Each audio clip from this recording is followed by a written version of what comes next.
Доцнат платите на вработените во културните установи. Илјадници работници на една недела пред истекот на месец мај се уште не ја добиле платата за април. Причината е тоа што Министерството за култура доцни со најавената нивелација на платите. Синдикатите се бесни, обвинуваат дека ако процесот не бил закочен поради изборите и администрацијата навреме почнала со работа, илјадници вработени во културата не би се нашле во ваква состојба. Платата се уште доцни. Се надевам дека до крајот на неделата конечно ќе ја добиеме. Настана голем проблем со пресметките, со незадоволствата, со реакциите од страна на институциите и вработените. Морам да кажам дека во целиот овој процес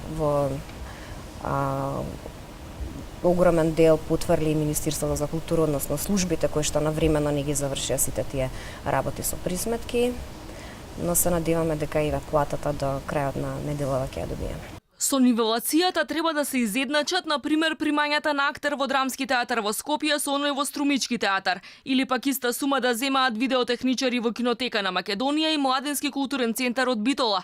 Синдикатите обвинуваат дека Министерството за култура е селективно во процесот, па голем број работници ќе извисат. Велат оние со најниски плати ќе добијат најмало, а оние со највисоки најголемо покачување на примањата, што создава раздор меѓу колегите. Така да има луѓе кои што од неинформираност не се задоволни. Второ, има луѓе не се задоволни на кои што се споредуваат со колегата или колешката на кои што условно кажано ќе им се зголеми платата. Значи јас се согласувам дека ова не е зголемување на плати, него дека е порамнување.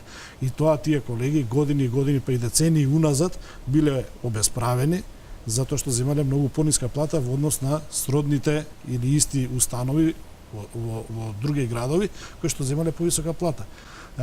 Така да има задоволство кај тие што релативно многу отскокнале од постоечката плата, има незадоволство кај што тие воопшто не отскокнале или минимално. Платите во културата беа непроменети со децении наназад. Синдикатите велат дека работниците сега колку толку ќе добијат пристојни примања, но и дека владата не треба да остане само на овој потек, туку да ги зголемува платите согласно инфлацијата. Овие работници имаат најниски плати во јавниот сектор. Од СОНК пресметаа дека просечната плата во овој сектор е за дури 100 евра пониска од републичкиот просек.